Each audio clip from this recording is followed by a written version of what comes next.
Ano kasi, pang tuition fee namin itong magkapatid. Try mo isipin to. Bakit ba tayo nagbabayad sa school at nagpapakahirap mag-aral? Para yumaman after ng maraming taon. Tama, mali. Tama. Yung pinangarap mong pera, properties, makita ang mundo, lahat yan, makukuha mo. Makukuha natin. Pero isa lang tanong ko sa'yo, Mom. Open-minded ka ba? Ang abot kong to, naghahanap na ako ng maisasama. Sana nga, Mona, ikaw na yun. Join me. Join me at the top of the world.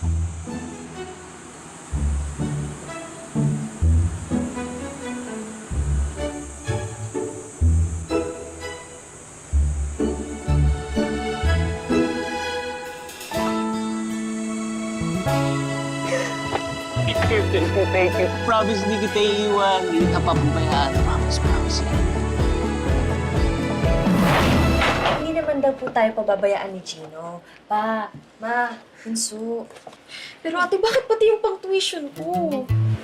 Sana yung pang-tuition mo na lang. Pati pa naman yung akin. Bunso, 3 weeks lang naman. Doble agad din yung babalik. Basta ang kailangan lang natin, ma-convince natin yung mga friends natin na bumili nito at maging resellers din sa mga friends nila. Basta maging open-minded lang tayo sa mga kakausapin natin. Doble yung babalik din sa perang pinang-invest ko. Ha? Nang tinola naman, oo. Una, tignan mo halos nangungulubot na nga yung balat ko. Kababiyay, pagdi-deliver ng leche plan ng mama mo, maipon lang namin yan. Pagkatapos, ibibigay mo lang sa iba ng ganun-ganun na lang. Pa, ibabalik naman daw agad ni Gino eh. Mukha namang trustworthy yung tao. Ay, pa, ito oh.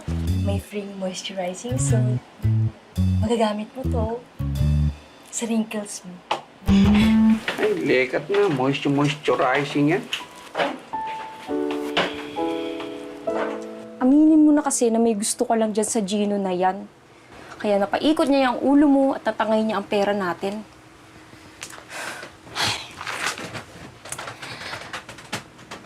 Bunso, hindi naman nagpaloko si ate. Bibigyan niya lang tayo ng opportunity. Oh, tingnan mo to, Bunso. Ayan.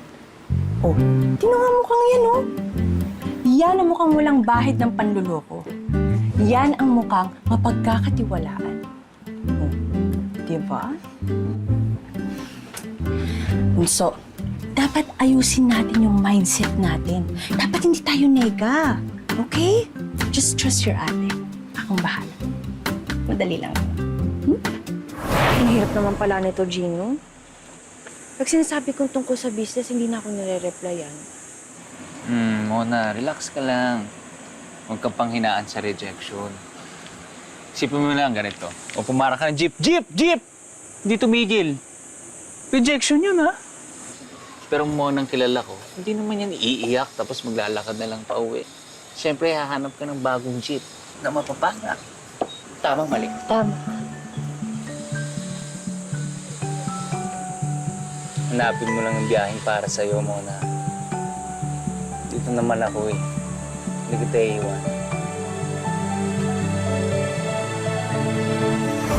Sa mga products na to, pati ang family at future mo, siguradong gaganda.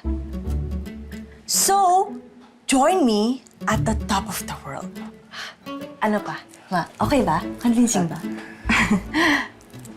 Anak, isa pa. Sige na, isa pa. Ano? Sa mga products na to... Oh my gosh! Ate! Sabi ko na sa'yo eh! Ano ba yun, AJ? Nakita mo na ba to? Alin ba? Lumitaw bigla sa FB page ko tong news. Yung top of the world mo na yan, ate. Ang dami nagre-reklamo.